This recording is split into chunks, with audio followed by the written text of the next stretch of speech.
요한복음 15장 1절부터 8절에 있는 말씀입니다.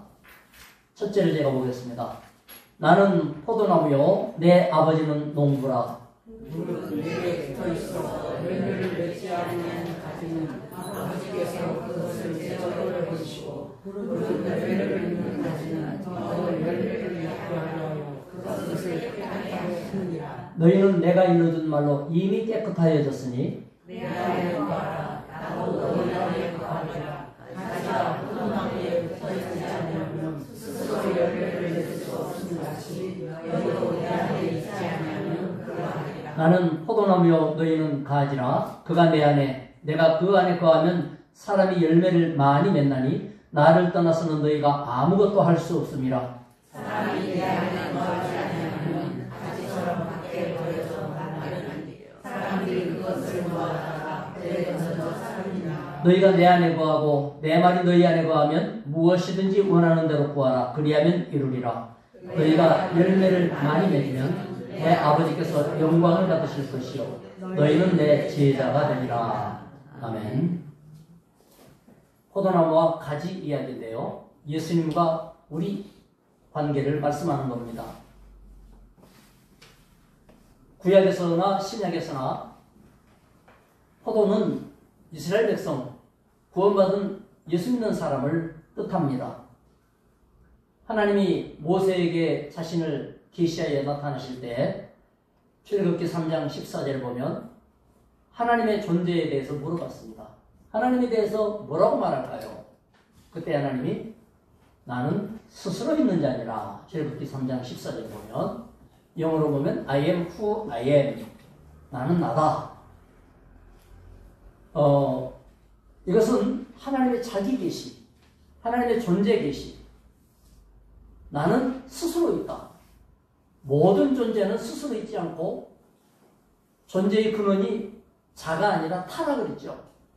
내가 있는 건 나로 인해서 있는 것이 아니고 타로 인하여 존재하는 거예요. 모든 존재는 다 그래요. 그러나 하나님만큼은 존재 근원이 스스로예요. 이거는 엄청난 계시예요. 유일신 전능자의 계시예요. 이 용법이 신약에 오면 예수님에게 그대로 나타나요. 그래서 나는 나다. 나는 스스로 있다. 이 용법이 신약에서는 에고 에이미 용법이라고 그러는데 예수님이 자신에 대해서 나는 나다. 영어로 하면 I am 용법 뭐 이렇게 이해할 수 있어요. 이러면서 요한복음에서는 8가지를 계시하셨어요. 절대 계시예요. 누구도 따를 수 없고 예수님만이 이분이시다라고 하는 것을 말하면서 예수님이 나는 양의 문이다. 나는 선한 목자다. 나는 길이다. 진리다. 생명이다. 부활이다. 이게 다 예수님이 나는 나다의 용법이에요. 뿐만 아니라 생명의 떡이며 생명의 빛이신 것을 말씀하셨고 오늘 포도나무라고 이렇게 8가지를 계시하셨어요. 이거는 예수님의 하나님 용법이에요. 하나님만 그 용법을 쓰시는 거예요.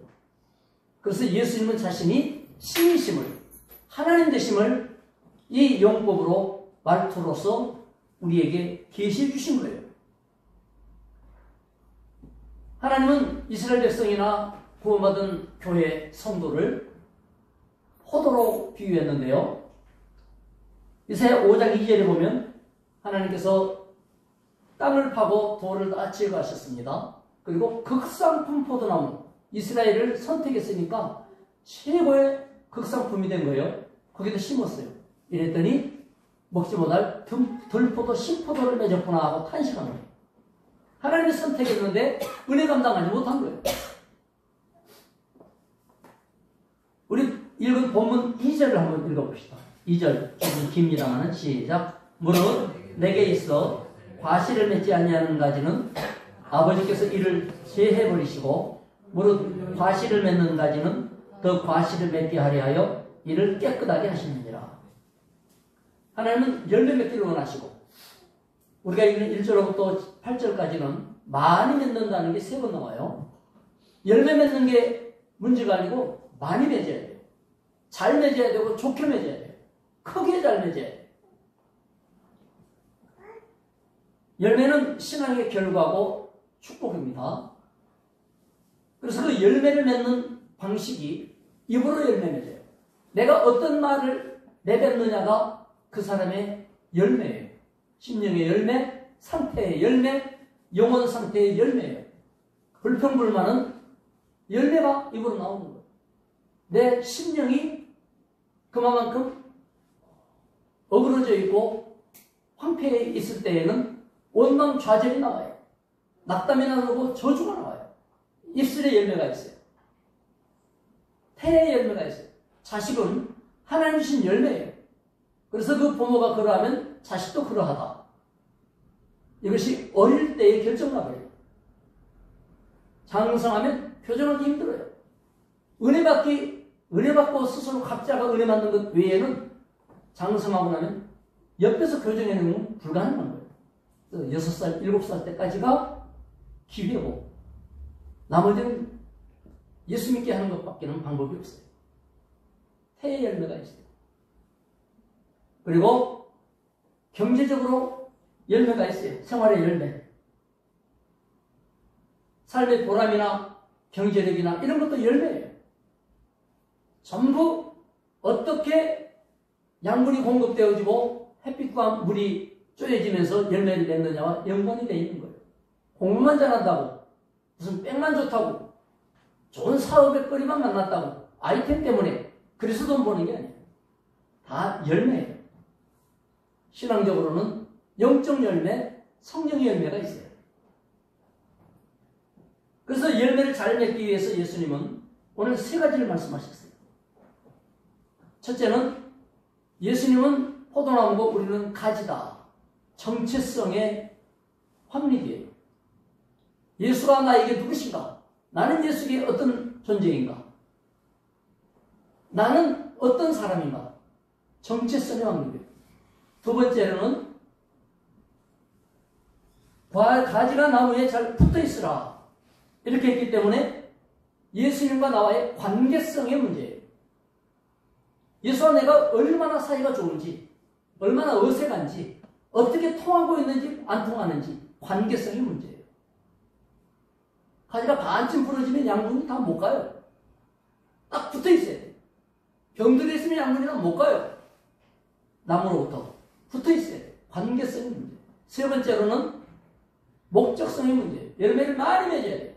잘 맺을 뿐 아니라 포도나무는 열매 맺으려고 심은 나무예요.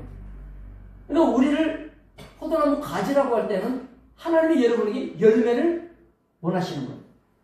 열매 안 맺는 포도나무는 쓸데없어요. 의미가 없어요. 그래서 모든 성도는 열매 맺어야 돼요. 아멘? 반드시 열매 맺어야 돼요. 아직까지 못 맺어도 조금 있다가라도 맺어야 되고 맺을 소망을 갖고 방향을 잡아야 돼요. 정체성. 따라합시다. 정체성, 관계성, 목적성.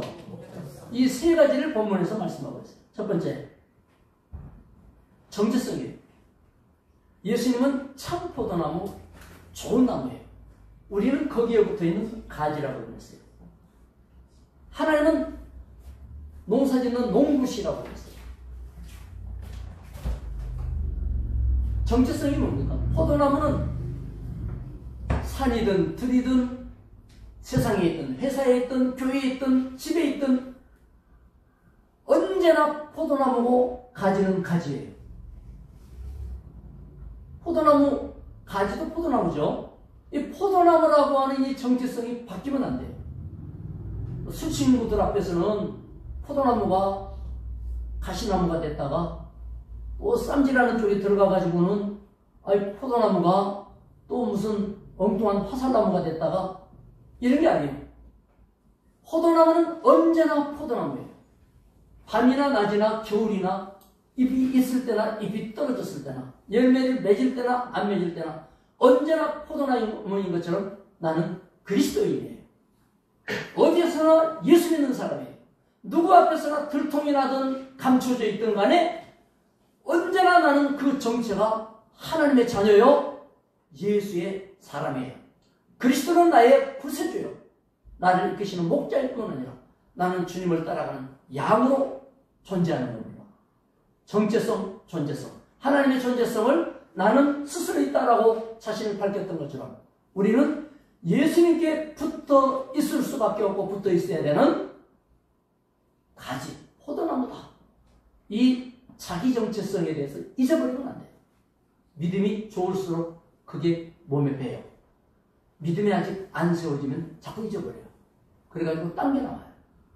세상이 나오고 성격이 나오고 습관이 나오고 가치가 나오고 내 요구가 나오고 이거는 나온 만큼 내가 덜 붙어있는 거예요.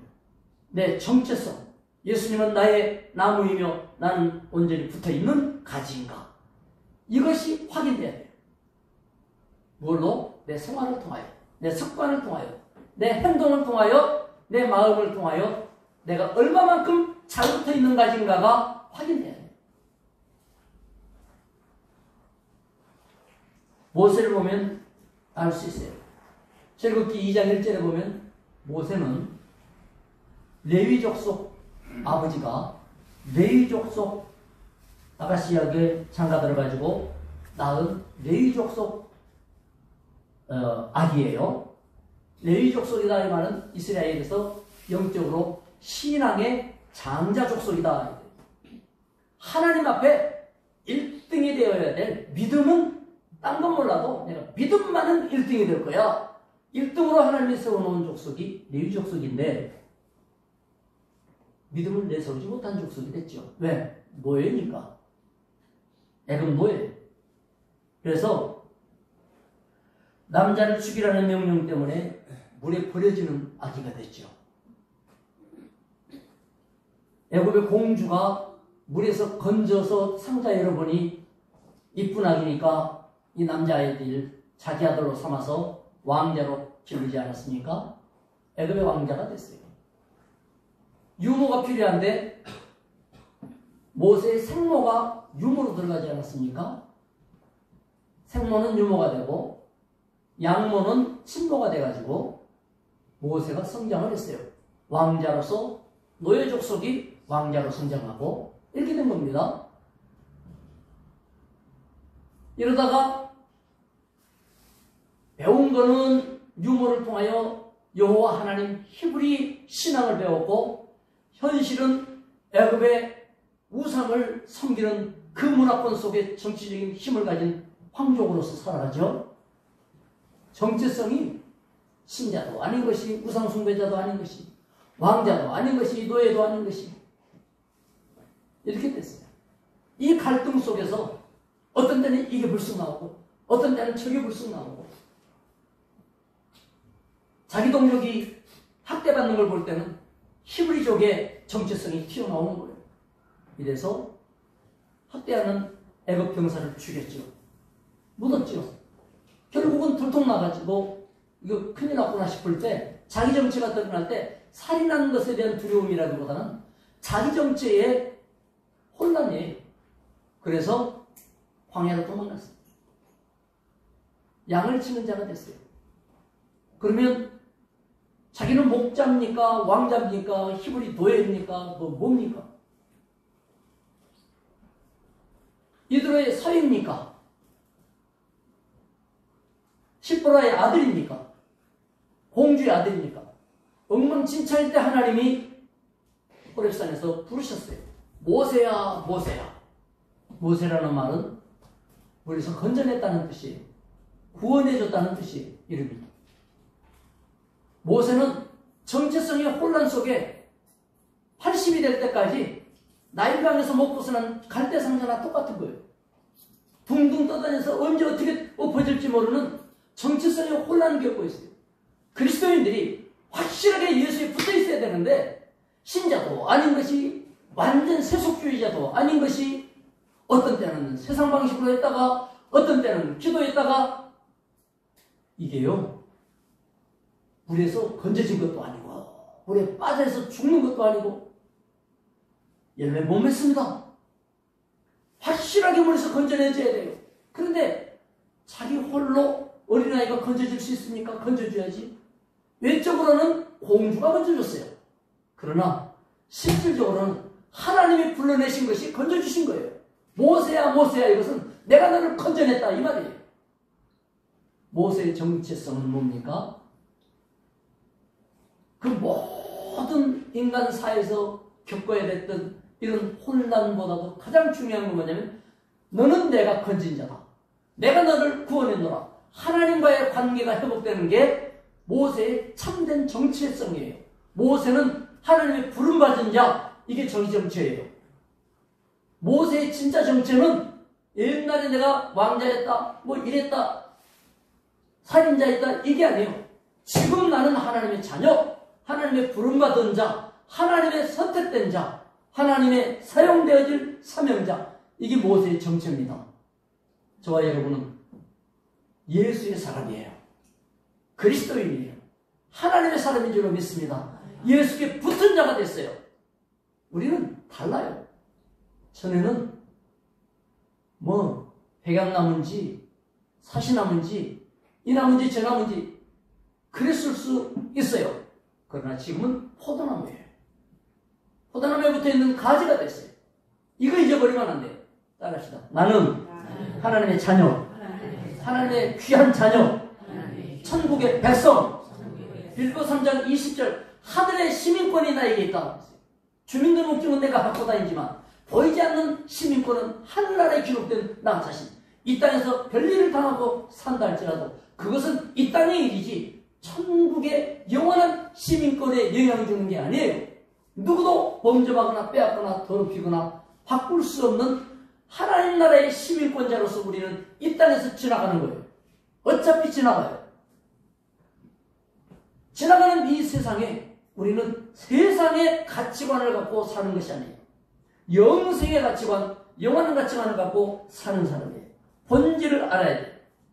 정체성이 확실해야 그 사람은 열매를 맺을 수 있어요. 저와 여러분은 하나님의 자녀, 안디옥 성도, 주의 백성인 줄로 믿습니다. 두 번째가 뭡니까? 관계성이 올바르게 돼야 돼요. 그래야 열매 맺어요.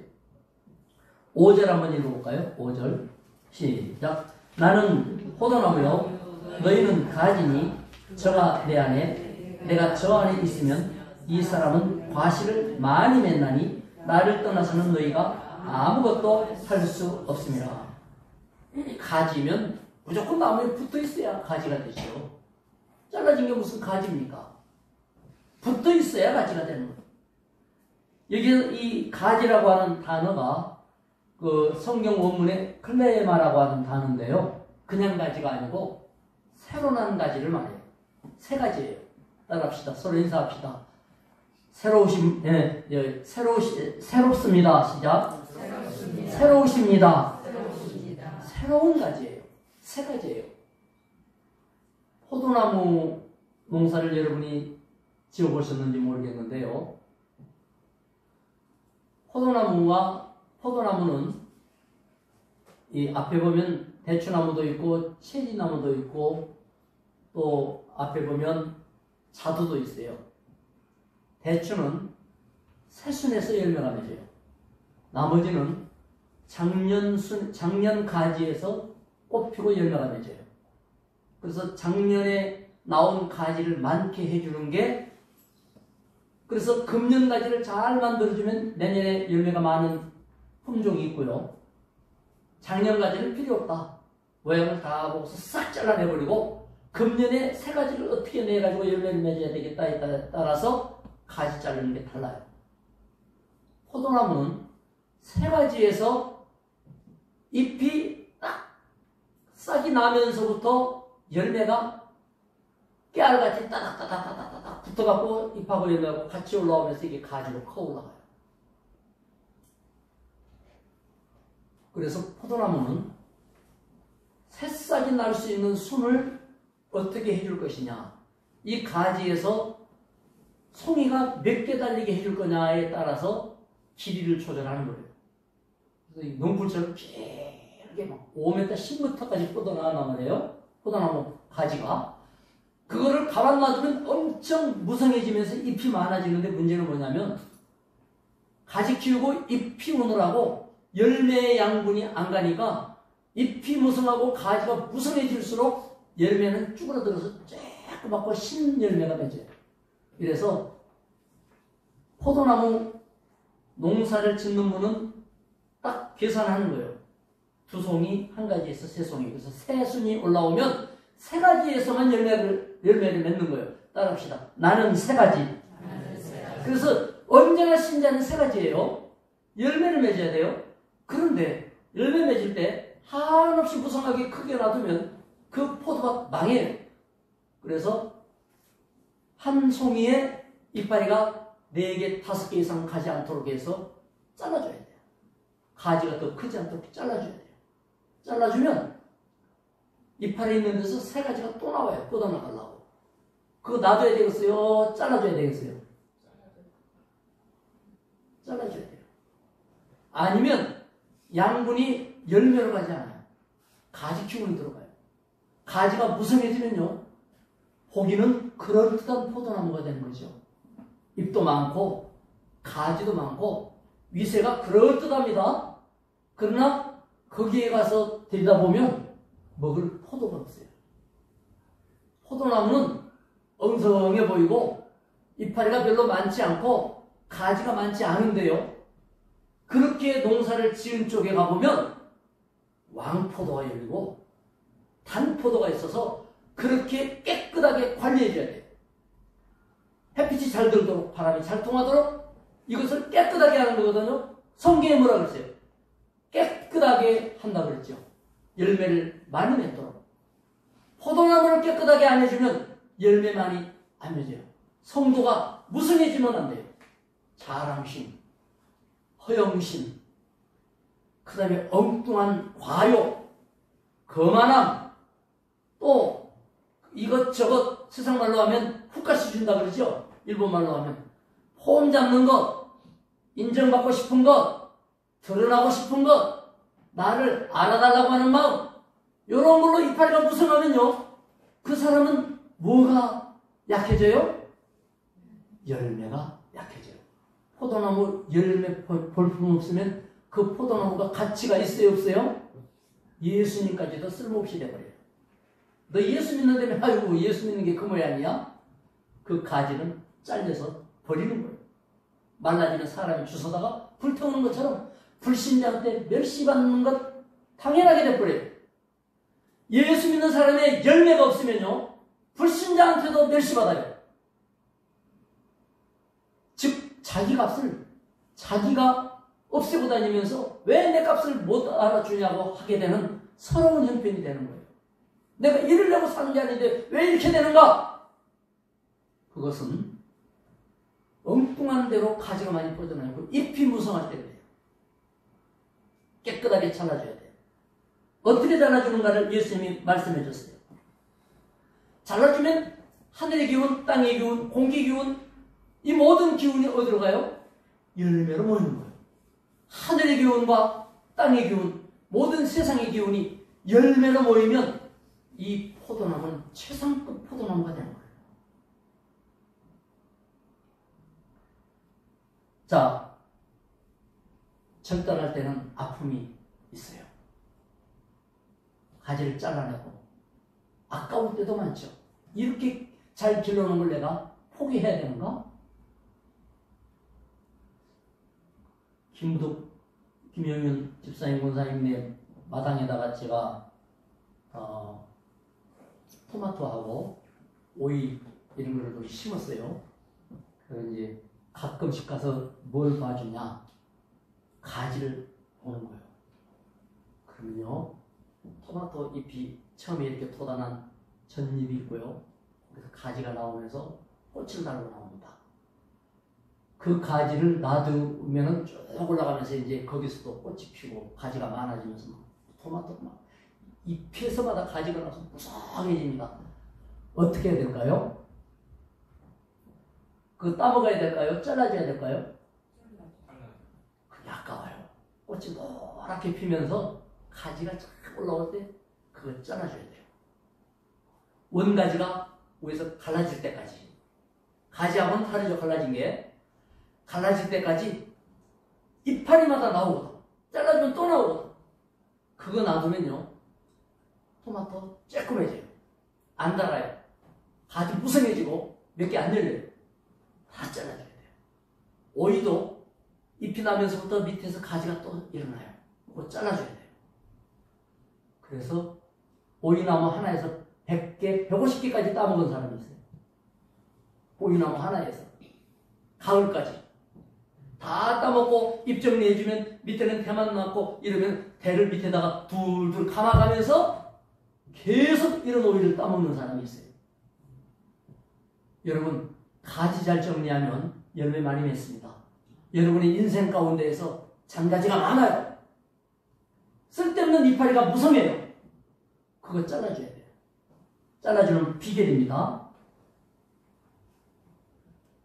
첫째, 우리 주님이 어떻게 잘라주느냐, 어떻게 깨끗하게 해주냐. 3절 읽어봅시다. 3절 시작. 너희는 내가 일러준 말로 이미 깨끗하여졌으니. 가지를 깨끗하게 잘라주는 것은 무엇으로 잘라주는 겁니까? 주고받읍시다. 주님이 하신 말, 그걸 우리는 뭐라 그래요? 주님이 하셨으니까 말씀. 따라합시다. 말씀. 가지를 잘라주고 깨끗하게 하는 것은 말씀이 그렇게 하는 거예요.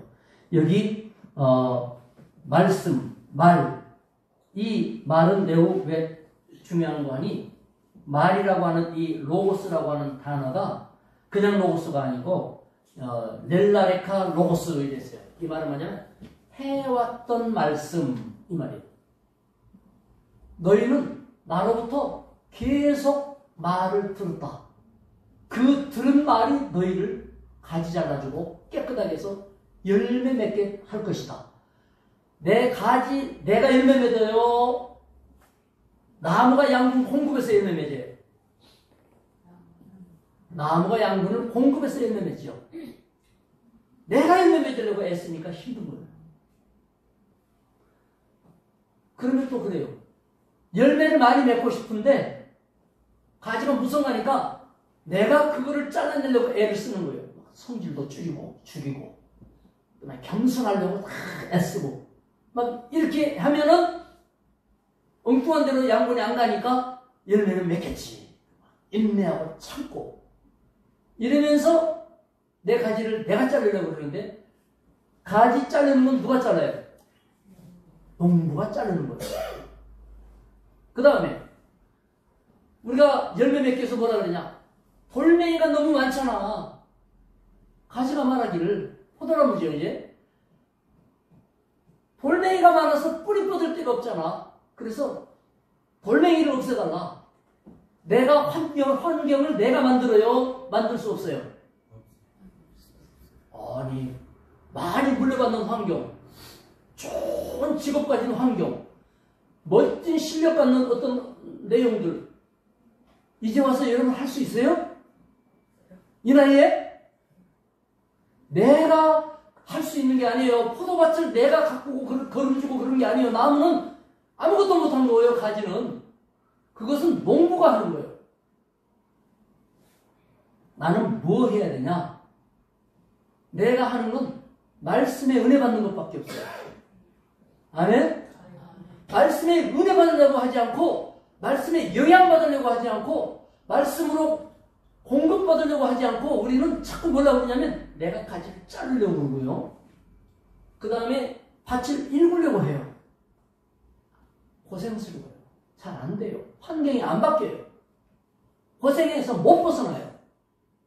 말씀에 은혜 받고 영양 공급만 받는 게 뭡니까? 누구도 정지하지 말라. 주의 말씀이 임할 때 내가 누군가를 막 정지한다고 칩시다. 그건 인간도 아니야. 아니 왜 인간이 되고 막 그따위야 막 이러면서 막 이런 마음이 일어날 때, 심판자는 하나님이니 심판은 하나님께 맡기라, 이런 말씀이 나한테 있으면 바로 내가 순종해서 주님, 저 사람 저거 아닙니다. 아니다 기다를 판단하는 것까지 안 할 수는 없죠. 저건 아닌 것 같습니다. 아닌데 하나님, 내가 저 사람을 바꿔낼 능력도 없고 실력도 없습니다. 그럴 위치에 있지도 않습니다. 하나님이 나서 주시면 좋겠습니다. 주님께 맡깁니다. 심판을 주님께 맡기는 거예요. 아멘? 그리고 나는 그 영혼을 위해서 기도해 줄 줄 안다면 말씀이 나에게 영향력이 확 된 거예요. 아무것도 염려하지 말고 모든 일에 기도와 간구로 너희 구할 것을 감사함으로 하나님께 아뢰라. 염려거리가 있고 갈등이 일어나고 심한 어려움이 있을 때 우리는 그 갈등을 해결하기 위해서 막 잘라낼 게 뭔지, 읽어야 될 게 뭔지, 돌짝을 없애고 환경을 바꿀 게 뭔지 이런 데 신경 쓰죠. 하나님은 뭐라 그래요? 말씀에서 공급받는 은혜가 필요한 거예요. 아, 내가 지금 걱정이 가득해서 잠도 안 오고 밤낮도 떨어지는데 염려하지 말라고 그랬으니 염려하지 않기로 내가 마음을 먹고 염려는 물러가라. 예수 이름으로 물러가라. 할렐루야. 예수 이름으로 물러가라고 기도하면 염려가 물러가요. 그리스도의 평강이 내 마음을 사로잡아요. 내가 하는 건 양분 공급받는 것밖에 없어요. 그러면 주님이 가지를 잘라줄 거예요. 돌도 제거해 주실 거예요. 그리고 열매를 맺게 해 주실 거예요. 따라합시다. 말씀으로 하나님의 말씀으로 너희는 깨끗해졌다 라고 하는데 여기에 이 말씀, 이 렐라레카 로고스 이 말은 해왔던 말씀, 새로 배운 말씀이 아니에요. 이미 아는 말씀, 들었던 말씀, 내 안에 적음해놓은 말씀, 이해하고 있는 말씀이 여러분에게 깨끗게 하고 열매 맺게 할 거예요. 할렐루야. 나를 깨끗게 해보세요가 아니에요. 여러분 안에 주어진 이미 받은 은혜가 있어요. 하나님의 영접하는 자는 하나님의 자녀가 되는 권세를 주셨으니 이미 아는 말씀이 나에게 하나님의 자녀의 권세를 드러나게 할 거예요. 모르는 말씀으로 하는 게 아니고 아는 말씀, 이미 주었던 말씀이 얼마나 중요한지 모릅니다. 그러므로 말씀에 은혜 받으면 돼요. 내 심리를 변화시켜달라거나 힘든 환경을 바꿔달라거나 그런 조건을 내세우지 마시기 바랍니다. 그 조건은 농부이신 하나님이 만들어주시는 거예요. 필요에 따라서. 그래서 이 앞에 꽃들도 지난주 목요일날 제가 농약을 싹 했어요. 안 그래요? 모기 교회로 들어오고 그 다음에 병들고 엉망돼요. 농약을 딱 했어요. 농약 한 통 딱 채워가지고 여기 하고 그 다음에 김무덕 권사님 집에 갔어요. 거기 내가 심어놓고 또 결론은 거기서 1차 상추 수확해서 먹어보니까 너무 맛있는 거예요. 이게. 그래서 거기다가 살충제만이 아니에요. 살균제, 즉 바이러스까지 잡아야 되거든. 오이 같은 거는 이파리가 하얗게 되고 토마토도 하얗게 되면서 이게 열매를 안 맺는 게 이게 바이러스병이니까 그거까지 쫙 뿌려줬어요. 그리고 제가 전화해가지고 김부덕 권사님 오늘 저녁에 상추 뜯어다가 김영윤 권사님 해드리세요. 오늘 농약했습니다. 이렇게 제가 말씀을 드렸어요.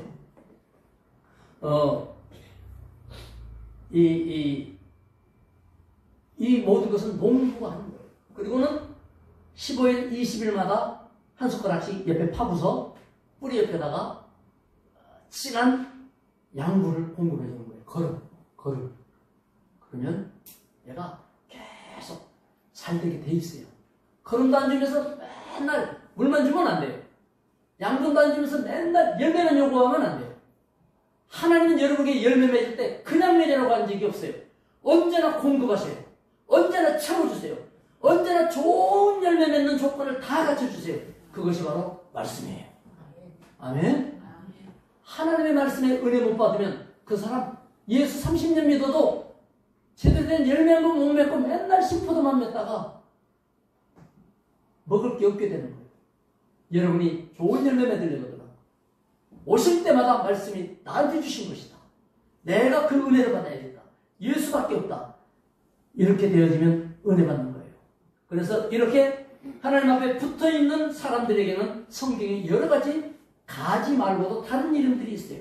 고린도전서 12장 28절에 보면 하나님이 교회 중에서 몇을 세우셨으니 첫째는 사도요, 둘째는 교사요, 셋째는 선지자요, 둘째는 선지자요, 셋째는 교사요, 그 다음에는 능력 행하는 자, 그 다음에 은사 받은 자, 예언하는 자, 병 고치는 자, 봉사하는 분, 하나님 앞에 정말로 섬기는 집사님, 권사님, 장로님, 목사님, 이런 신분들의 이름들과 섬기는 이 모든 이름들이 전부 뭐냐면 가지에 붙어있다는 이름이에요.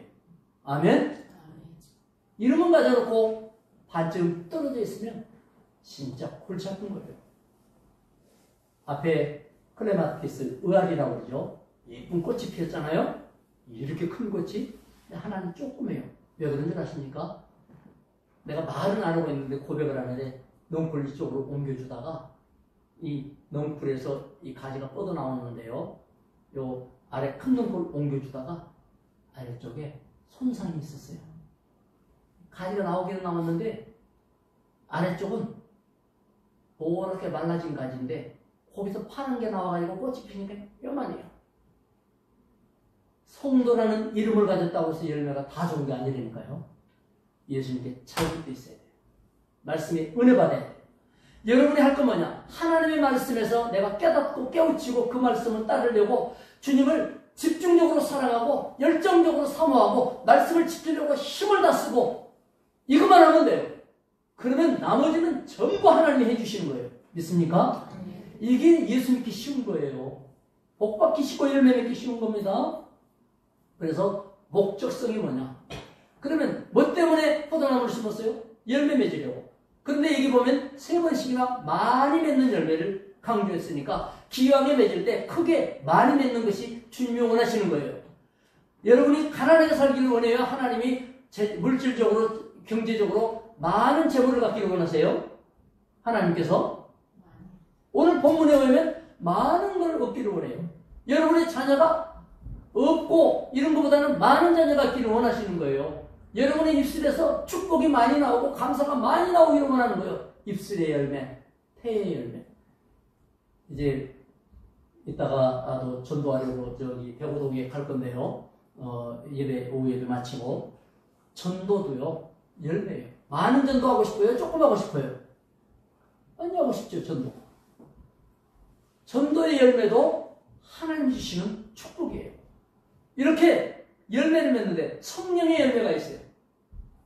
성령의 열매가 갈라디아에서 보면 이제 5장 22절 23절에 나와 있죠. 사랑. 내 마음에 사랑이 있으면 입술의 열매가 사랑으로 나와요. 기쁨. 성령의 열매죠. 입으로도 나와요. 화평. 입으로 나와요. 오래 참음. 그것도 나와요.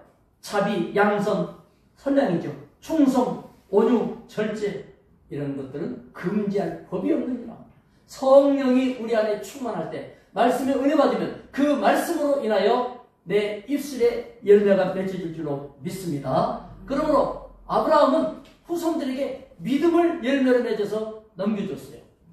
창세기 15장에 햇불 언약이라고 하는데 하나님과 언약을 맺으면서 하나님이 그 믿음을 인정하면서 그 믿음이 하나님의 의로 여겨졌다. 믿음이 죄사함을 주신 거예요. 아브라함이 선한 일을 해서가 아니에요.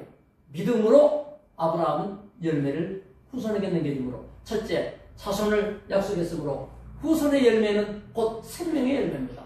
뿐만 아닙니다.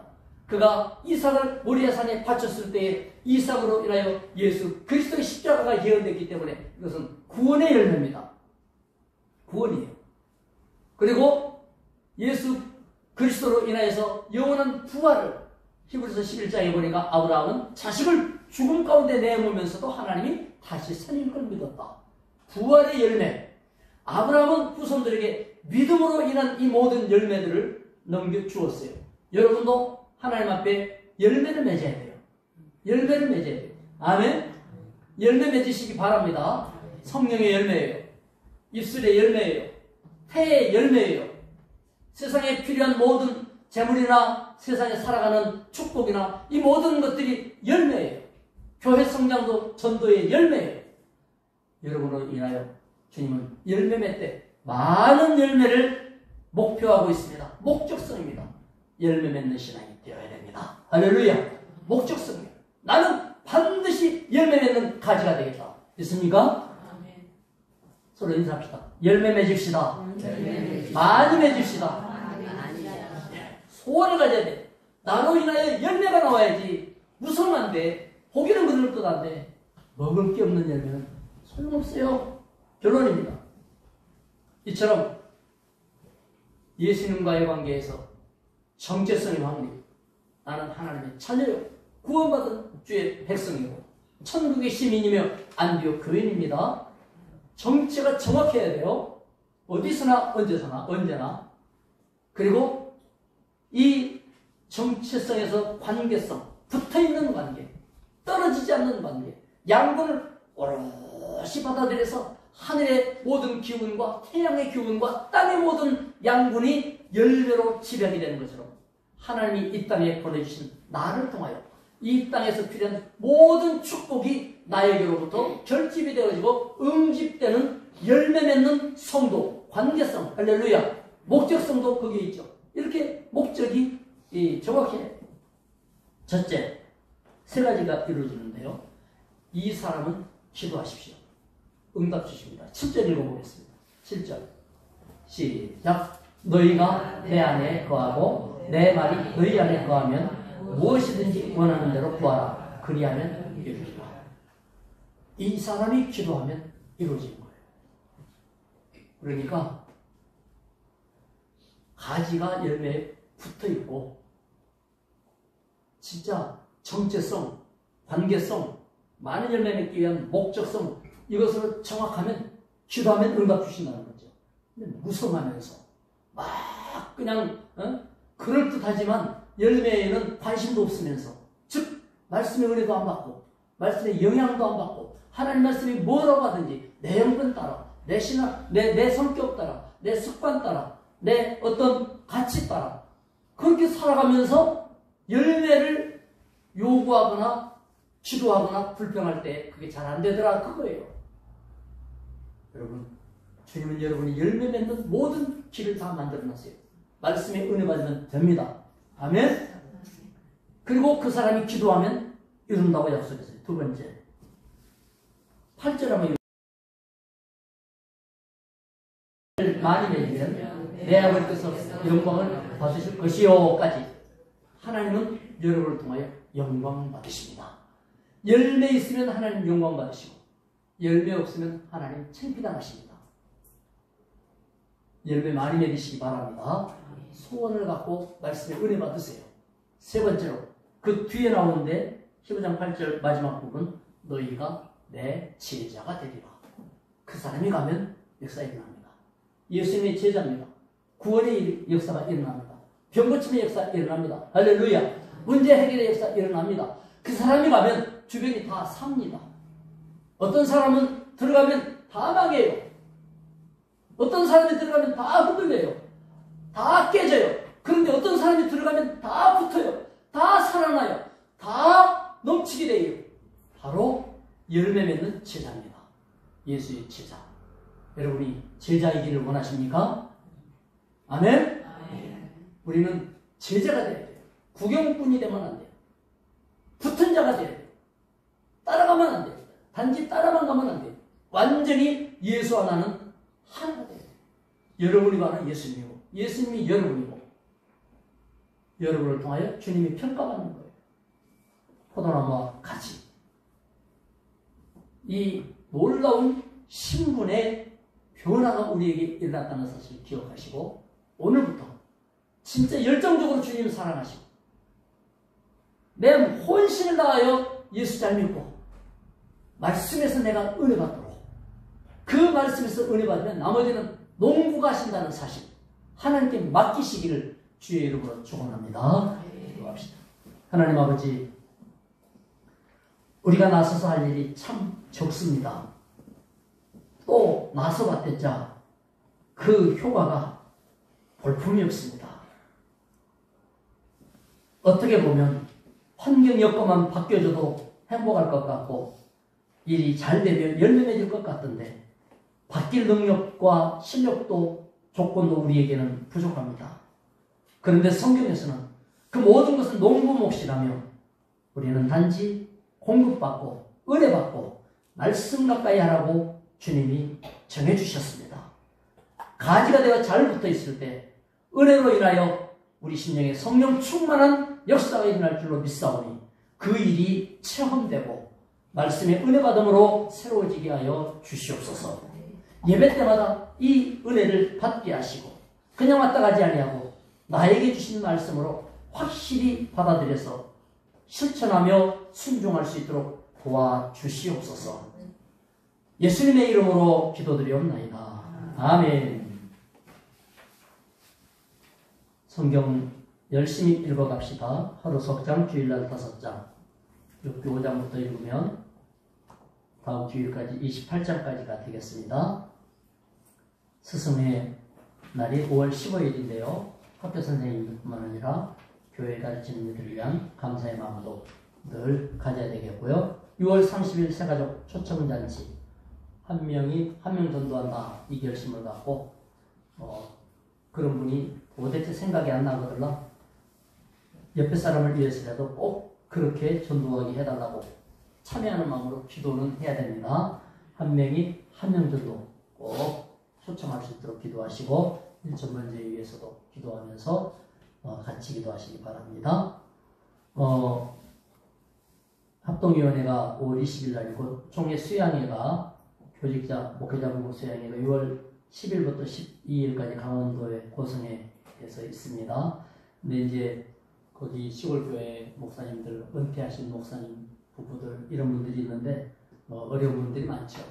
목회하는 교회가 있는 교회는 배정을 좀 했어요. 우리 교회도 그분들을 도와드려야 됩니다. 회비가 다 있고 회비 딴 데서 돈이 나오는 게 아니니까 어차피 자체에서 나오는 것이니까 그분들을 돕는 데에 우리 교회에 50만 원이 배정이 됐는데요. 여러분이 10,000원이든 50,000원이든 목사님들 그 수양회 하는 부부 목사님들을 위하여서 이렇게 섬긴다 하는 마음으로 감동되는 분은 참여하시면 여러분이 그 수양회 헌금 이렇게 하실 때 그걸 모자라면 보태서 이제 그분들을 섬기는 일에 이렇게 제공을 하려고 합니다. 감동되시는 분은 하시면 되겠고 감동 안 되시는 분들은 그런 분들이 일어날 수 있도록 기도해 주시면 되겠습니다. 교회마다 몇백만 원, 100만 원 이렇게 쭉 배정이 됐는데 우리 교회는 제가 총회장을 했고 내년에 또 총회장 하라고 자꾸 하는데 고심측이라고 아시죠? 고심측 모르세요? 합동측, 통합측, 고심측. 고심측은 일제 때 신사참배 거절했던 측인데 그 고심측하고 우리하고 합동하자고 지금 얘기하는데 제가 총회장이 돼서 그 합동을 추진하라고 그렇게 지금 얘기가 돼서 금년 9월 달에 그 통합을 위해서라도 총회장이 돼야 될지 모르겠어요. 그런데 이제 우리 교회에서 총회장이 될 만한 뒷받침이 어려우니까 자꾸 이제 거절을 하는 건데 현재 다른 총회하고 통합이 추진되고 있고 그게 추진이 되면 고심측하고 이제 추진이 될 거예요. 그것을 하기 위한 것이니까 여러분이 계속 기도해 주시고 이 통합이 되지 않으면 우리 교회가 작은 교단인데 작은 교단의 어려움이 후임자나 또는 부교육자나 이런 분들을 수급하기가 어려워요. 그래서 큰 교단들하고 이렇게 통합이 되는 게 좋아요. 근데 작은 교단은 얕잡아 보여가지고 큰 교단이 통합을 안 하려고 그래요. 해봤자 집만 떠안는다 뭐 이런 게 있기 때문에 왜냐 작은 교단은 목회자는 많은데 교회가 적고 그러니까 교단에 별 힘이 안 되니까 통합을 안 하려고 그래요. 큰 교회에도 적어요, 작은 교단은. 그래서 이제 그런 것이 있는데 큰 고심 교단하고 이제 우리가 통합을 추진을 하고 있어요. 여러분이 기도를 해주시고 제가 그 일을 마무리할 수 있도록 그렇게 기도를 해주시면 좋겠어요. 사인하는 그런 총회장이 되면 하나님 앞에 여러 가지로 감사할 일이 만들어지는 거죠. 한국교회가 쪼개지기만 하는데 이 통합되는 게 얼마나 좋아요. 그렇죠? 우리 교회 일 아니다 이렇게만 생각하지 마시고 또 내 일도 아닌데 뭐 그거 신경 안 쓰고 이러지 마시고 그게 결국은 우리 교회의 뒷 비빌 언덕이 되는 거예요. 언덕이 되는 거예요. 다 같이 일어나셔서 635장 찬양하고 도로 마칩니다.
우리의 포도나무가 되셔서 모든 양분을 공급해 주시는 풍성케 하시는 주 예수 그리스도의 은혜와 농부가 되사 밭을 일구며 돌을 지하며 가지를 지하여 때로는 아픔도 있고 시련도 있으나 좋은 열매 맺도록 일구어 나가신 하나님 아버지의 만극하신 사랑하심과 이 모든 것들이 받아들여지도록 말씀을 주시며 은혜 주시며 깨우쳐 주시는 성령의 역사하심이 오늘 포도나무와 가지의 말씀을 통하여 우리의 정체성과 관계성과 목적성을 바로하여 하나님의 영광 돌리고 많은 열매 맺고 기도마다 응답받아야 할 온 성도들 위해 이제로부터 영원까지 함께 있을지어다. 아멘.